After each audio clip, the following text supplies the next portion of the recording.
Welcome to Authors Revealed. I'm Becky Anderson. I'm so thrilled. One of my favorite authors for kids is here. It's Tom Watson, and the third book in the Stick Dog series, Stick Dog Chases a Pizza. You're going to laugh your head off.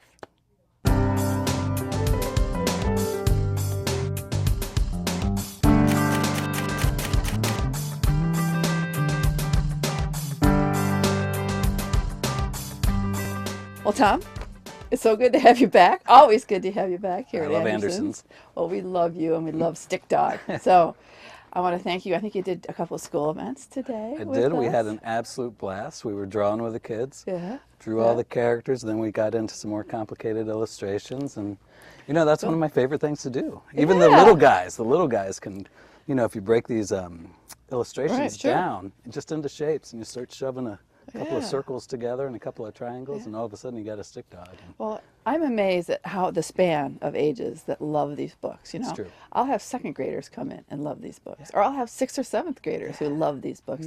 So you are reaching, and parents who love them too, I for know, that it's matter. true, and that's one of the things I love the most. You know, I always thought this would skew a little bit older because it's sort of adult humor in a kid's book, I think. Yeah. But I think what I'm finding is that the little guys, the second, third, or even the read aloud folks, they're interested in if the dogs get the food. Right. You know, they want the adventure. You know what I mean? But when right. you start getting into the fourth, fifth, and sixth graders, they're getting sort of the self-deprecation, irony, and they're sort of laughing. I think they kind of assume they're going to get the food. Right. And they're just in it for the laughs. For the laughs. But and all the tangents that you go off on. But I think you're right about parents too, because I just got this email, this is, well, maybe not just, 3 or 4 weeks ago from this woman in Missouri, this mom, and she was like, I just wanted you to know that I was using the book as a read aloud, and you know, it got past bedtime, we didn't finish, and I snuck into my son's bedroom after he fell asleep because I had to find out if they got the hamburgers.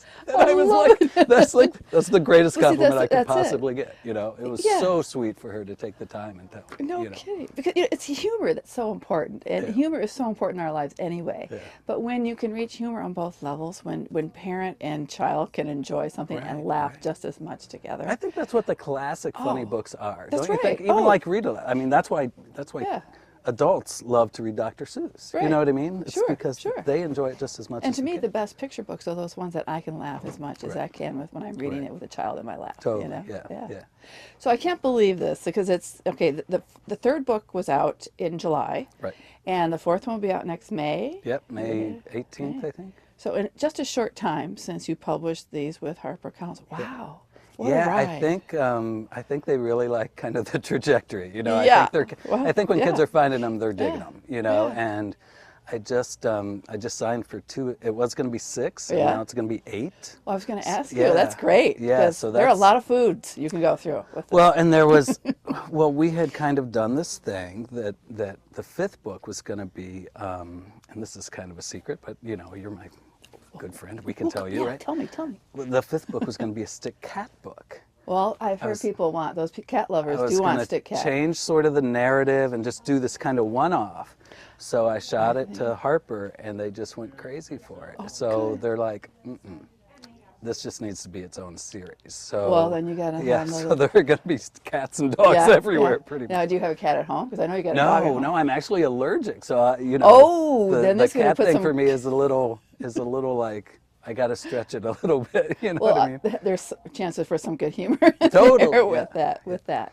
So, you know, where did the whole thing come from? I mean, the whole idea, that little germ start to grow for this, because this is that pure joy of these kind of books that involve that graphic element along with this narrator that's talking about these 5 stray dogs. You know, well, it really started at the kitchen table at my house because my kids were like 8 and 9, Elizabeth and Jacob, and I had drawn or sketched a little dog just on a sticky note. And, you know, they were like, what is that thing? I was like, it's a dog. What do you think it is? And they're like, that's not a dog. That's like a stick dog, like a stick person. It started there, and we were having hamburgers for dinner. And, you know, the first book is about the search for hamburgers. So I had told a story over a series of nights about Stick Dog on a search for hamburgers. And they just loved it, you know. And I was like, I should probably write this down. And that's, I've always written for a career, but never this kind of stuff, and that's sort of how it happened. Yeah. Well, so I want to know your kids. And I know they're older now, but do they still look at the book? Are they sort of one of your first readers, one of your first editors? Absolutely, when you put it out there? Especially Elizabeth, because she's a little tougher to get on the laughs, So if I'm getting her, I know that I'm on the right path, So that's really actually a really good judge for humor, I think, is like go for like your hardest audience. Yeah, exactly. And if you can make them laugh, you're then everybody's going to laugh for sure, for sure. I love the fact that there's five dogs, but 2 of them are girl dogs. Yeah. I like that we got girl Stripes dogs in and Karen. there. Yep, Stripes and Karen. And the only thing that distinguishes them in the illustrations is eyelashes. That's it. I think people think of the illustrations like, oh man, I could never do that. Really? All you got to do is add eyelashes and you got girl dogs. I mean, it's not that big a deal. So these dogs have such great personalities. So my question is, are they based on anyone you know, family members, or anybody? Well, like the that? only thing I've ever said is if they are based on family members. If they are, the most important thing to know is that I'm Stick Dog. I'm the smart one. All the others, you can pick your own. You can be whoever you want to be, but I'm going to be the alpha dog in these books. Yeah, right. Yeah. But they're all such good friends. I love that because I think kids can relate to that, and I'm sure you hear kids talking about their own searches with their friends for that elusive kind of food that they want to get their hands on. Well, that's one of the things I really try and get across through the books, and I'm glad you brought it up because. I think people look at the Stick Dog books and they say, well, yeah, reluctant readers, the pages are turning, you're laughing, everything's good, it's a good story, it's entertaining. But really, if you think about just how dumb the other 4 dogs are besides Stick Dog, and yet, he treats them with respect. He's a really loyal and true friend. I like to think, this may be a bit of a stretch, but I like to think that some of the messaging that comes through the books is that, this is the way you treat friends, even if you disagree with them. And this is the way you get along in the world, is you work together, you trust each other, and that's how you get, like, true companionship, Now, the books are all narrated by you, Tom Watson, basically. As a 5th or 6th grader. Right. When you're writing these and you sit down, you must be cracking yourself up. Oh, I'm killing myself, But it's hard to write funny for me. So if it's not working, I don't force it. If I'm, I may sit for an hour, I write everything longhand, and if it's not working, I can't make myself be funny. Right. But once I get kind of rolling along, it can be a lot of fun. Well, my daughter has walked by my office door sometimes going like, what are you doing in there? And I'm like, you're not going to believe what Karen just did, Well, it's hard to write funny. People think it's easy. I think it's one of the more difficult types of the humors to write. It really is. It's really challenging. But when it works, it's so much fun. You know what I mean? So sort of my biggest challenge sometimes is just like, okay, how do the dogs find the food? Like, I just got to kind of start the story arc, and then I can add the fun, I can get the funny usually. Right. So in the 3rd book, in Pizza, it's one of my favorites of how they discover the food, because, dogs love to play Frisbee, right? So they're looking for something to play Frisbee with, and they find in a garbage can when they're looking for scraps, sort of one of those cardboard circles that comes under a pizza. And they start playing Frisbee, and then they taste the mozzarella and the tomato drippings, the leftover stuff. Oh, pizza. We got to get some more of this. So when they make that discovery, I can let them just sort of start writing. So, do you outline to begin with? Because, you're combining, because the pictures are telling part of the story too. Totally, So what comes first? It's like the chicken or the egg, to come all the illustrations come last. Okay. I do the story front to back. I even edit a couple of times before I start thinking. And the illustrations sometimes will change a little bit of the narrative, maybe just sort of descriptive copy, maybe, but mainly because I've written something I can't draw. So I'll be like, no, he doesn't have a boot, he has a sandal, you know what I mean, or whatever. But it's always writing for me first, and it's always longhand. I got steno notebooks. And, well, they notebooks because I love the way these look like. They're it's like they almost are like that. Well, no, with the rubber band on the outside, they look. It like is sort of the packaging of that. Right, yeah, it's actually true. So when you do go back and sketch in some of that, do you take out some of the text, or is it pretty much this is just pretty much accompanies everything? It's almost always how can I fit a picture in here a little bit, and there are times when I'm like, it'd be really funny if you know, they were doing this in an illustration. I may manipulate the text a little bit to make that happen. Right. So these books, you know, and there's several other series that we go to, and these are some of my favorites to go to for that, you know, that third, fourth, fifth grader, girl or boy, which is so great because some of the series that are out there are more boy oriented, but these are definitely they cover it. You cover it, boys and girls. But do you hear from parents that this is what got my child really reading? That they went from picture books, boom, to Stick Dog, and they're off, you know, reading on their own? Totally. It's like this perfect hybrid. And I get so many things from just I'll show you an email I got yesterday from this woman, and I don't know where she is, but who was just like, I could hug you because I have tried, you know, Wimpy Kid, I've tried Harry Potter, you know, all the things, those kind of go-to books when you can't get a young person to read. And she's like, my teacher said, give them Stick Dog, and it worked. Cool. It worked. Yeah, it's the sweetest email I'll show to you. Oh, that is so cool. You know, these books, there's been, I think you started, I guess, with your careers doing some books in a digital format. Yeah. I mean, your first starting with children's books. Right. So tell us about that experience. And I guess they're free. You can still access these books. You can go to stickdogbooks.com and get some of the picture books I did for my kids, which is kind of cool. You know, you download them and print them out. Or whatever. But I had done the Stick Dog story just for my own kids, and you know, it was when all that e-publishing and self-publishing, you know, 4 or 5 years ago. Right.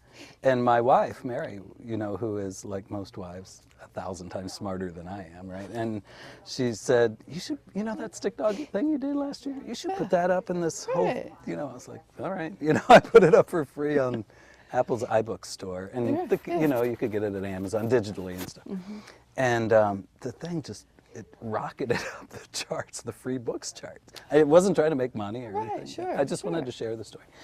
And it was number 2 at Apple's iBooks store. And the only thing it was behind was Winnie the Pooh, which came free with every iPad. So you couldn't get past Winnie the Pooh. Right. And I think HarperCollins saw that because I had never submitted Stick Dog. Not to any major publisher. Stick Dog's weird. You know, when you pick it up, it's a little different. The voice is a little bit different, and I mean, I like that. Yeah, well, you know, no, distinct. And that's why so many kids like it too. Right, I think so. Right. But I think the fact that it did so well made Harper look at it more seriously. Right. Because I think if I would have submitted it, it would have got lost in the piles. You know what I mean? Yeah. So how did the whole process work? And you know, since it's been a pretty short period of time, how was that whole publishing thing? I mean, how did you? I mean, before you knew what it was all about, but how do you feel about it now? And how was that whole journey for you? It's been a great, you know, it's a kick. I used to, you know, I did this for fun, you know, just for my own kids. I used to write things that, you know, you want to just poke yourself with a fork. You know what I mean? It's, I'd write annual reports and marketing and advertising, all this just terrible stuff. So being able to write, you know, stories about goofy dogs and visit schools and do drawing lessons with 3rd graders, you know, it's a pretty good gig. I have no complaints at all. So when you do the school events, everyone can draw a Stick Dog by the end, totally, and maybe they can draw Karen or they can draw Poo Poo or one of the other, right? They can draw them all, and then we move along to sort of more complicated illustrations. Usually, there's a couple of that are really kind of go-to illustrations for me that I'll show the kids, and then they'll be like, I don't think we're going to be able to do that. I'm like, no, we're going to break it down just like we did the characters. And it's one of my favorite things because, you know, even the little guys, you know, I'll usually talk to 3rd and 4th graders for the most part, but I'll visit kindergarten classrooms sometimes if there's time. And, you know, these little, you know, these kids who are like barely holding a crayon or whatever, they know how to make rectangles and put stuff together. And then they look at the final product and they're like, hey, you know, really good. This doesn't stink. That's really, really cool. Yeah, it's cool. Yeah. So you have someone else. You sketch out the illustrations, but then Ethan Long, who does very funny books. So I think you guys make a great team. Yeah, he is as good as it gets. He's world class. So he colors in everything, and then he takes. I do all the originals, but then I just send them in a big pile to Ethan, and Ethan redoes them. He absolutely does sort of my style. Yeah, right. But he brings, you know, he's an artist and I'm not. I'm completely you are an artist. Don't say, oh my gosh, you're. But he can do things like he shows motion better than I can. Okay. Like if I am trying to show like a dog nodding his head, Yeah. I'm like, yeah, it sort of looks like. Then Ethan will do it, and it's like, I don't know what he does, but like, oh, that looks like a dog nodding his head now. Yeah, yeah. But you know, we looked at probably a dozen illustrators when this all started, and we got so many that they were too refined. Sure. And like sort of like Disney-ish, you know, like just very curvy or something. I don't know how to describe it. Yeah. But Ethan, I could tell, had read the story, and he got it. He got the narrative, and he looked at what I had done, and he said, "Oh, I get this, but they just need somebody to, you know, tweak it a little bit." And I'm so glad we got him in on the project. And he's just, you know, he's just world class. The guy's as good as it gets. Yeah. So you grew up in Ohio, right? And you went to Miami of Ohio, right? Right. You majored in political science. Right. So, but then you end up working in Senator John Glenn's office. I did, yeah. I worked with Senator Glenn. I even Right. flew with him one time when Did he was you piloting. really? It was Oh, the coolest thing. Oh, cool. Yeah, that was pretty much a low man on the totem pole kind of job. Okay, And then I moved on from the senator's office to Governor Celeste's office, and that's when sort of my writing career sort of took off, because I became, after a year or so, I became his chief speechwriter. Wow. And he's just a terrific speaker. So even if my speech was terrible, nobody knew it. You know, they'd be like, "Oh man, Tom, that was great." But you know, I do think it sort of translates to the book sometimes. Well, no, that's what I was wondering. You know, your speech writing, then you got advertising writing and maybe some financial writing, but all those things had to have influenced. Absolutely. Your writing but I of the think series. speech writing the most, Right. because you know, if you think about when you write a speech, you're writing for the ear. Right. You know what I mean? You're Sure. writing so that in a way that you want someone to hear the words, not how you want them to read them. Yeah. And I really think that comes through in Stick Dog, because I think it's more like storytelling than writing. In fact, whenever I get stuck, I say, stop trying to be a writer and be a storyteller. And think about how a young reader is going to hear the story, not read the story. And I think that really works. And I think it's sometimes sort of a subtle difference, but I think... But I think it's a big difference, because in storytelling it's important, and especially when you read it out loud. Sometimes that makes all the difference. Yeah, I think so too. So I'm sort of proud of that there's a sort of distinct voice to it. Yeah. So what brought you to Chicago? Because I know you know from Ohio. My wife, I was chasing her. I chased her all over the country trying to find her, track her down. Yeah. Well, Governor Celeste was term limited. Okay. So I had to scooch out of town after he left office, and I came to Chicago looking for politicians that I could work with. And once I met Chicago politicians, I decided to get out of politics as fast as I could. And then I just kind of took off on other kind of writing career stuff. Right. Well, I'm so glad you HarperCollins found this, because you have made so many kids and parents happy. I think so. Yeah. So your website is fantastic. I love the tips you had for parents and teachers. And then you have all that fun stuff for the kids, which is really cool. You know, there are all kinds of author websites, but we really worked on stickdogbooks.com to make it a place that maybe kids might want to come back a couple of times. Oh, There's a little video game, a little harmless video game, just a little flash game. Yeah, it's really fun. And yeah, you know, downloadable pictures, things they can color, you know, like that kind of stuff. I think it works really well. And I've gotten nice comments in schools. It's a great site. It's a great site. And I've seen a lot of author websites over the years. So Class Acts, which is the HarperCollins, you know, the trio of three great children's authors that go out in these teams. What has that experience been for you? Because I know you've done it for us before, but then last year you were our Naperville huge Naperville thing. The huge 12 author thing, and it was so much fun. I have never seen kids get so interactive with authors at a time.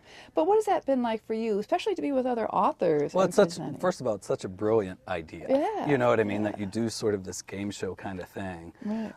It really gets kids excited about reading. But for, you know, I love visiting schools. I get juiced with kids. It's whether I'm by myself or whether I'm doing the Class Acts thing. But the thing I really like the most is being with other authors and kind of, you know, talking about the craft a little bit. And I've been out with John Sheska a couple times too. Well, you guys would have so much fun together. The guy's just a legend. And he's such a kid, but he's also sort of a veteran of it, you know? I mean, he's as good as you get, you know, he's sold millions of books. He's just a terrific guy. But I learned a lot from him. But probably my favorite story from Class Acts is I was out with Chris Crowayton, who writes zombie books, and Nils. I'm going to screw Nils up his Johnson Shelton. Thank you very much. I was going to say Shelton. Yeah. I know. And we were early to the Boston airport. We were coming up from Virginia, I think. I don't know. And we stopped to get a beer somewhere. And we said, you know, we texted friends like, what's a good bar to go to? Where should we go? And we were sort of in the rock star vehicle. You know, we had the black Escalade. Oh, cool. So we go to this hipster bar. And the guy pulls up, and he's one of these drivers who, like, will park on the sidewalk, you know, just... So there are these 3 or 4, like, 20-somethings outside this hipster bar, and they see the black Escalade pull up.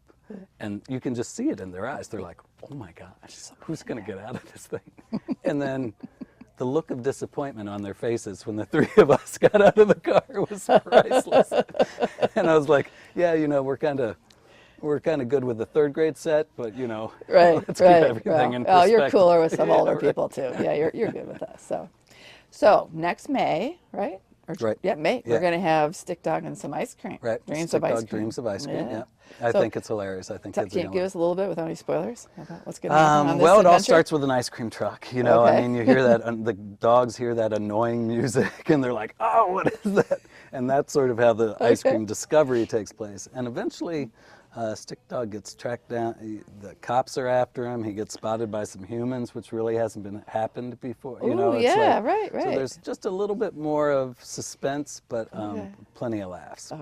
Okay. So you mentioned there may be 8 books in this series. Yeah, that's so great. 5 looks like it's going to be donuts and coffee. I've been dying to do coffee because I want Karen just to drink like a giant espresso and just see what spaz happens out for the whole book.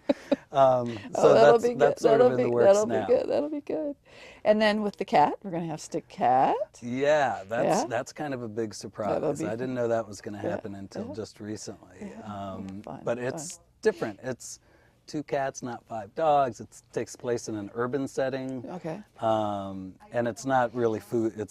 We're not talking about searches for food anymore. It's kind of a different kind of adventure. But I think kids are going to love it. Yeah. So any other books that or things that are floating out there? Well, you know, I was starting to work on something for older kids that I liked where it was going, and then they said, no, we don't want 6 stick dogs, we want 8, and then we want 3 stick cats. Okay. Well, and I was like, I think I better put this aside. We'll get back to it. Yeah, I hope you get back to it. So.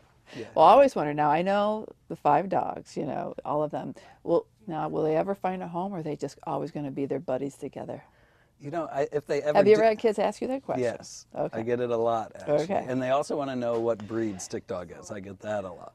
Well, Because all the other dogs are sort of, you know their breeds. Well, you know their breeds. Either a mutt, or they're a dachshund, or they're a poodle. But Stick Dog, you get a feeling that maybe he's, I don't know. What is he? He's nothing. He's nothing. And I did it on purpose. Okay. You know, I want kids to think of it as sort of their own dog. Their own dog. So assign the breed to whatever you want. Okay. All right. Okay. And so we'll look forward to all of that. So I end these interviews with a little quiz. This is lightning round. Okay. You know all the answers, so you're guaranteed a really good score. Okay. What was your favorite book when you were young? Go Dog Go. That so makes sense. Oh yeah, I mean, you know, a bunch of dogs drive around in cars and then they have a party in a tree. There you go. How random is that? I love that. That's good. Okay, what would you call a guilty pleasure read? Oh, probably comic books. My son is getting into comic books, and it's made me rediscover Daredevil. Daredevil was my favorite comic book. Oh, really? That was one of my questions. What was your favorite comic book? So now, you know, I'm kind of going to eBay and buying 20 comic book lots for Jacob, and I'm like, well, before I give them to him. Did you go through them? I'll sneak through Oh, that's a couple cool. of You those can sometimes. share that. Yeah. That's so cool. Okay, how about a book? Any book you've read your entire life that you've been an evangelist for, that enough people could not read this book? Probably, I guess my favorite all-time book is Winter's Tale by Mark Helpman. Oh, Mark Helpman. I think he's a genius. I mean, Memoir of Amp-Proof Case and Soldier of the Great War. Oh, well, see, that's one of my favorites. I just think he's as good as it gets. Okay. Have you ever faked reading a book? Oh, yeah. Okay. Oh, no, I did the opposite. Okay, what did you do? I faked doing homework and had a book inside the book. I'd have a math book, but I'd have a novel inside the math book. Oh, okay. And I got busted a couple times. Okay. I got busted. I was a terrible, getting away with anything. Okay. If you have a dinner and you could invite 3 people, alive or dead, who would those 3 people be? Oh, probably my wife, daughter, and son. We have a good time at the table. Great, fantastic. Okay, and what have you enjoyed when your kids were really little? What did you love curling up with them? What kind of books were those? Probably Dr. Seuss. It's such an Yeah. easy answer. Well. But, you know, one of my favorite things was sort of, I remember getting, I had done a big freelance job when the kid, you know, back when the kids were 1 or 2 or whatever. And it was a really nice check. And I was like, you know what? I'm going to go buy every Dr. Seuss book. Oh. And I just got this box of like, how many are it? 35 or 40, least, maybe more. At least, yes. And we had those bedside for months. You know, we reread them all the time, but it was so nice to go into the bedroom and just go like, there's not a bad one. My favorite has always been the Butter Battle book. That's a great you know, one. everybody's green eggs and ham, and you know, I love the but Butter the Battle Battle's a book. great one. Yeah. They're sort of the forever books. You know, they're going to be totally. around here for generations. Okay, and what are you reading now? Or read recently that you really enjoyed? I just started, well, I'm about 2/3 through it. It's a nonfiction book called Just Mercy. Have you heard about this? Yes. Somebody sent it to me, a librarian, Linda Diekman, I think is her name. And I haven't read a piece of nonfiction in a while, you know, because I'm pretty much a novel guy. And I'm so glad she sent it to me. It's a civil rights kind of story that is, it's really moving. And I'm like it's a page turner for me. So it's a nice find. Okay. All right. Great. 100%. A+. Excellent. All right. Thank you. Okay, Tom, thanks for sitting down and talking with me. Sure. And we can't wait for the next Stick Dog. Thanks, Tom. Becky. Wonderful conversation with Tom Watson about his newest book in the Stick Dog series. Stick Dog Chases the Pizza. You got to read this series. Thanks for joining me on Authors Revealed.